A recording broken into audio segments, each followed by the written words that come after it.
Where is the old vice president gone? There's a big story about why he resigned. Some of you might know it, some of you might not know it, but there's a story behind it.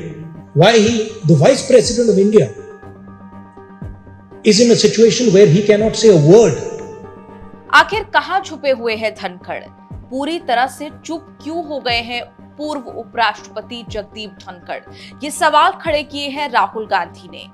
आपको बता दें, आखिरी बार 21 जुलाई को देखे गए थे जगदीप धनखड़ संसद में। तब उपराष्ट्रपति रहते हुए राज्यसभा के चेयरमैन थे।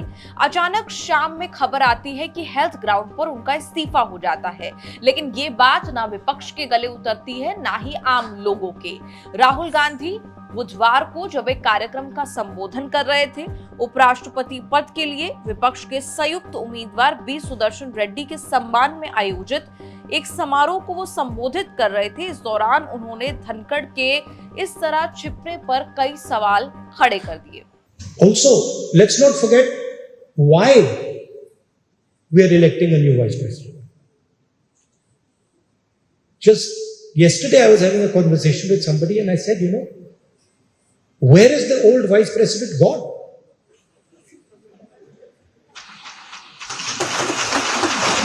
He's gone. So it's become like, like those Agatha Christie books. The day the vice president resigned, I think Venugopal ji called me and said, vice president is gone. There's a big story about why he resigned. Some of you might know it, some of you might not know it, but there's a story behind it. And then there's a story about why he's in hiding. Why the vice president of India, is in a situation where he cannot say a word. One word. And has to hide. Everybody knows it. Suddenly, the person who used to burst forth in Rajya Sabha has gone silent, completely silent.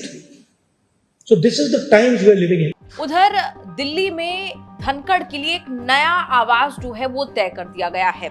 आज तक की report के मुताबिक शहरी विकास मंत्रालय के तहत आने वाले डायरेक्टरेट ऑफ एस्टेट्स ने उनके लिए 34 एपीजे अब्दुल कलाम रोड पर स्थित टाइप 8 श्रेणी का सरकारी बंगला खाली करवा लिया है। कहा जा रहा है कि ये बंगला जल्द ही धनखड़ को अलॉट किया जाएगा। आज तक को सूत्रों ने बताया कि अगर धनखड़ को ये आवास पसंद नहीं आता है तो उन्हें और विकल्प दिए जाएंगे। नियम तो ये कहते हैं कि पूर्व राष्ट्रपति, उपराष्ट्रपति, पूर्व और पूर्व प्रधानमंत्री को लुटियन जोन में टाइप 8 श्रेणी की सरकारी आवास दिया जाता है।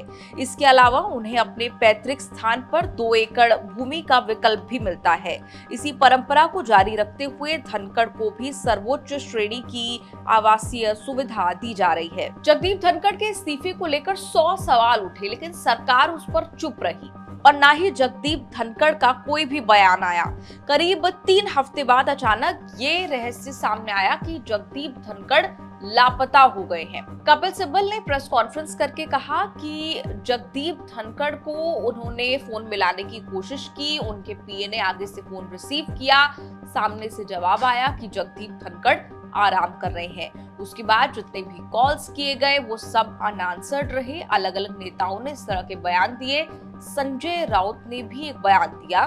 संजय राउत ने तो गृह मंत्री अमित शाह को चिट्ठी लिखकर पूछा कि जगदीप धनखड़ को हुआ क्या है, कुछ पता हो तो बताइए। उनके बारे में कोई जानकारी नहीं मिल रही। गृह मंत्रालय उनकी सुरक्षा को लेकर जेन्युइन इंफॉर्मेशन शेयर करे। उनकी लोकेशन का पता नहीं है, उनके हेल्थ की भी कोई जानकारी नहीं है। संजय राउत ने सवाल उठाया कि क्या रूस चीन में जो होता है वही भारत में हो रहा है। कपिल सिब्बल ने तो ये तक कह दिया कि क्या अब इस मामले में हेबियस कॉर्पस लगानी पड़ेगी। आपको बता दें, हेबियस कॉर्पस कोर्ट कचहरी की एक व्यवस्था है जिसे हिंदी में बंदी प्रत्यक्षीकरण कहा जाता है। हेबियस कॉर्पस का इस्तेमाल किसी ऐसे व्यक्ति की रिहाई कराने के लिए किया जाता है जो गैर कानूनी तरीके से हिरासत में रखा गया हो। कोर्ट पुलिस या किसी और एजेंसी को यह आदेश देता है कि जिसे हिरासत में रखा गया है उसे अदालत में पेश किया जाए। ताकि कोर्ट ये तय कर सके कि हिरासत लीगल है या नहीं। अगर कोर्ट को पता चला कि हिरासत गैर कानूनी है तो व्यक्ति को रिहा करने का आदेश दे सकता है।